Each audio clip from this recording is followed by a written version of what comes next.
ఇప్పుడు మనం 2025వ సంవత్సరం మార్చి నెల 1వ తేదీ నుంచి 31వ తేదీ వరకు ద్వాదశ రాశుల్లో 6వ రాశి కన్యరాశి వారి జ్యోతిష్యం భూత భవిష్యత్తు వర్ధమానం ఎలా ఉందో మన జానకిరామ్ని అడిగి చూద్దాం. జానకిరామ్ కన్యరాశి వారి జాతకం ప్రయత్న యోగం ఎట్లా ఉంది? కన్యరాశి వారిది ప్రయత్న అనుకున్న కోరిక, చేసే పనిది, నమ్మిన పనిది, జ్యోతిష్యంది, ప్రయత్న శాస్త్రంది ఎలా ఉంది? యోగం బలం అడవపడ్డ యోగం కృష్ణశాస్త్రం చూడు.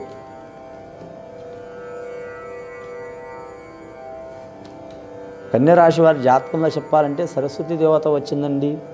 అలాగే వారి జాతకంలో చెప్పాలంటే శ్రీకృష్ణుడు వచ్చిండు, బాలకృష్ణుడు వచ్చిండు, గోపాలకృష్ణుడు వచ్చిండు, మురళీకృష్ణుడు వచ్చిండు, అలాగే ఆంజనేయ స్వామి వచ్చిండు, భక్తాంజనేయ స్వామి వచ్చిండండి. కానీ మాత్రం హృదయంలో రాముడిని సీతని పెట్టుకొని నాకాడ ఉన్నారని చూపిస్తున్న రాముడు వచ్చిండు. కన్యరాశి వారి జాతకంలో చెప్పాలంటే చాలా వరకు మాత్రం శుభయోగం ఉన్నదండి. వారి పేరు మీద 11 ఆదాయం 11 ఖర్చుంది.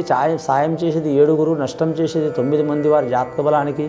గ్రహాలు మాత్రం నవగ్రహాల్లో వారికి 7 గ్రహాలు అనుకూలంగా ఉన్నాయి, 2 గ్రహాలు అనుకూలంగా లేవండి. నరఘోష అధికంగా ఉన్నది వీరి పేరు మీద.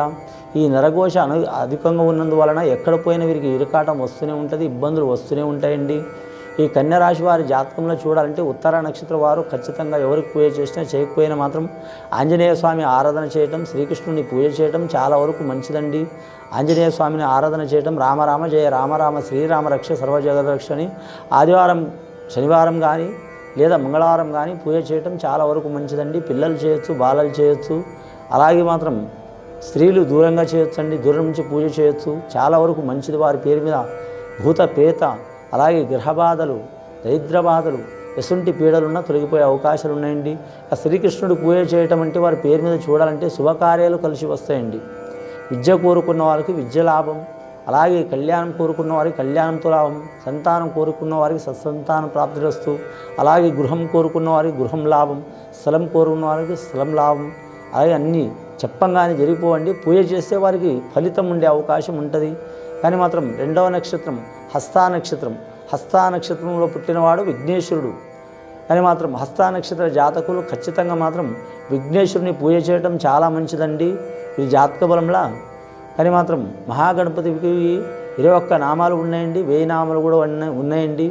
ఖచ్చితంగా వీరు బాలగణపతి పూజ చేయడం చాలా వరకు మంచిదండి. బాలగణపతి అంటే మాత్రం శివుడు పార్వతి మధ్యలో కూర్చున్న గణపతిని కలిపి పూజ చేయాలండి. చేస్తే వీరి మీద ఉన్న కుటుంబంలో మంచిగా ఉంటుంది, కుటుంబ స్థానంలో మంచిగా ఉంటుంది. మన కుటుంబం బాగుంటే మనం మంచిగా ఉండొచ్చండి. మనం మంచిగా ఉంటే 10 మందికి మంచి చేయొచ్చు. కుటుంబంలో చిక్కులు ఉన్నాయనుకో మన మీద ఎఫెక్ట్ వస్తుంది. మన మీద ఎఫెక్ట్ వస్తే చేసే పని మీద ఎఫెక్ట్ వస్తాయి. చేసే పని మీద ఎఫెక్ట్ వస్తే ఎవరితోనైనా సరే ఏదో ఒక ఇబ్బంది, చిక్కులు చికాకులు వస్తూ ఉంటాయి. దాని మూలంగా మానసిక బాధలు ఉంటాయి. అలాగే ఏ పని మీద శ్రద్ధ ఉండదు. అలాగే ఎక్కడ పోయినా మాత్రం చికాకులు ఉంటాయి. అలాగే మనం ఎంత పెద్ద ఉద్యోగం చేస్తున్నా కూడా కాన్సన్ట్రేషన్ పని చేయదండి. కాబట్టి మాత్రం కుటుంబ స్థానం మంచిగా ఉంటే మాత్రం చాలా వరకు మంచిది. కాబట్టి వీరి జాతకంలో చూడాలంటే మాత్రం శివపార్వతితో కలిసి ఉన్న విఘ్నేశ్వరుని ఆరాధన చేయడం చాలా వరకు మంచిది. అలాగే వీరి జాతక బలంలో చూడాలంటే మాత్రం కులదేవతను కూడా ఆరాధన చేయడం చాలా మంచిదండి. వ్యాపారస్తులు తిరుగు ఉండదు. ఈ కన్యరాశి వారి జాతకం స్వభావం ఏంటంటే అండి, వ్యాపార గుణం ఉంటుంది. వీరు వ్యాపారం చేయకపోయినా కూడా డబ్బులు ఆచితూచి ఖర్చు పెడతారు. రూపాయి ముడి కడతారు. ఖర్చు పెట్టిననుకో మాత్రం ఆపద వచ్చిందనుకో ఒకటేసారి ఖర్చు చేస్తారు. వీరికి ముందు చూపు చాలా ఉంటుంది, ఆలోచన శక్తి చాలా ఉంటుంది. ఒకరు చెప్పడం కాదు, ఒకరు చెప్తే వీరు వినటం కాదు. గ్రహణ శక్తి చాలా ఉంటుంది. కానీ మాత్రం వీరు ఒకరు పాఠం చెప్పినట్టు చెప్పాల్సిన అవసరం లేదు. ఎవరితో ఎలా ప్రవర్తించాలో ఆలోచన ఉంటుంది. పిల్లల కాడ కావచ్చు, పెద్దల కాడ కావచ్చు, ఎవరి కాడైనా కావచ్చు, ఒక్కసారి చెప్తే 10 సార్లు గుర్తుపెట్టుకునేంత మేధస్సు ఉంటుంది. ఈ కన్యరాశి వారి జాతకంలో ఈ సంవత్సరం ముఖ్యంగా ఈ మార్చి నెల మాత్రం చాలా వరకు మాత్రం కలిసి వచ్చే అవకాశాలు ఉన్నాయండి. నరఘోష మాత్రం అధికంగా ఉంది. ఈ నరఘోష అంటే మన ఇంటివారు, మనం కూడా నరులమే. జ్యోతిష్యం నేను చెప్పేవాడిని కూడా మనిషినే, వినేవాళ్ళు కూడా మనుషులే. నరఘోష మాత్రం అధికం ఉంటుంది. ఏ ఈర్ష్య అసూయ ద్వేషం పోవాలంటే మాత్రం ఖచ్చితంగా ఈ ఇంటి ఉందల మాత్రం బూడిద గుమ్మడికాయ కట్టాలండి. గుమ్మానికి బూడిద గుమ్మడికాయ కట్టాలి. అందులో వీలైతే పటక బెల్లం పెట్టొచ్చు, పసుపు కుంకుమ నవధాన్యాలు కలిపి, అలాగే మాత్రం నిమ్మకాయ వేసి కలిపితే చాలా మంచిది. బుధవారం రోజు అష్టమి రోజు, బుధవారం అష్టమి కూడిన రోజు కట్టడం చాలా మంచిది. పసుపు వస్త్రం కానీ కాటన్ దండి చాలా మంచిది. కాటన్ది పసుపు వస్త్రం కానీ, ఎరుపు వస్త్రం కానీ, లేదా తెలుపు వస్త్రం ఉంటే దాంట్లో మాత్రం పసుపు వేసి కట్టొచ్చండి. బూడిద గుమ్మడికాయ బుధవారం రోజు కట్టడం మంచిది. అలాగే ఈ పూజ కట్టడం స్త్రీలైన పురుషులైన చేయొచ్చండి. ఫస్ట్ది. రెండవది బలి గుమ్మడికాయ పుష్పాండ బలి ఇవ్వడం. అంటే బలి గుమ్మడికాయ ఎరుపు ఉంటుందండి. ఏదైనా అమావాస్య రోజు ముందల కానీ, అష్టం రోజు ముందల కానీ, లేదా మంగళవారం కానీ ఇంటి ముందల మన గుమ్మం ముందల మాత్రం గుమ్మం ముందల పలగొట్టి రైట్ సైడ్ లెఫ్ట్ సైడ్ ఒకటి పెట్టి దాని మీద పసుపు కుంకుమలు వేసి అగరబత్తులు వేసి పెట్టాలండి. ఇది మాత్రం స్త్రీలు చేయకూడదండి, పురుషులు మాత్రమే చేయాలి. చేసి ఒకరోజు పెట్టిన తర్వాత మాత్రం ఒకరోజు మనం ముందల పెడతాం ఇంటి మీద దిష్టి పోవడానికి. రెండవ రోజు తీసి మాత్రం ఎవరి తొక్కని ప్రదేశాల్లో పడేయటం చాలా వరకు మంచిదండి. వారి ఇంటి మీద ఉన్న అసూయ, ద్వేష, ఈర్ష్య, నరఘోష, నరపీడ ఇవన్నీ తొలగిపోయే అవకాశాలు ఉంటాయండి. ఈ కన్యరాశి వారి జాతకంలో కూర్చుంటే రాదు, లేస్తే మంత్రి, తిరిగితే శయాధిపతి అన్నట్టు 3 గుణాలు ఉంటాయండి. వీరి జాతకంలో వ్యాపార స్థానంలో అయితే కొత్తగా వ్యాపారం మొదలుపెట్టాలనుకునేవారు టైం తీసుకోవడం మంచిదండి. ఆల్రెడీ పాత వ్యాపారం డెవలప్మెంట్ చేయాలనుకునేవారు చేయొచ్చండి. షేర్ మార్కెట్ కాడ జాగ్రత్తగా ఉండాలండి. స్టాక్ మార్కెట్ రంగంలో కూడా కలిసి రాదు వీరి పేరు మీద. అలాగే వీరి పేరు మీద హోటల్ వ్యాపారం చేసేవారు కలిసి వస్తుంది. అలాగే జనరల్ స్టోర్ వ్యాపారం చేసేవారు కలిసి వచ్చే అవకాశం ఉంటుంది.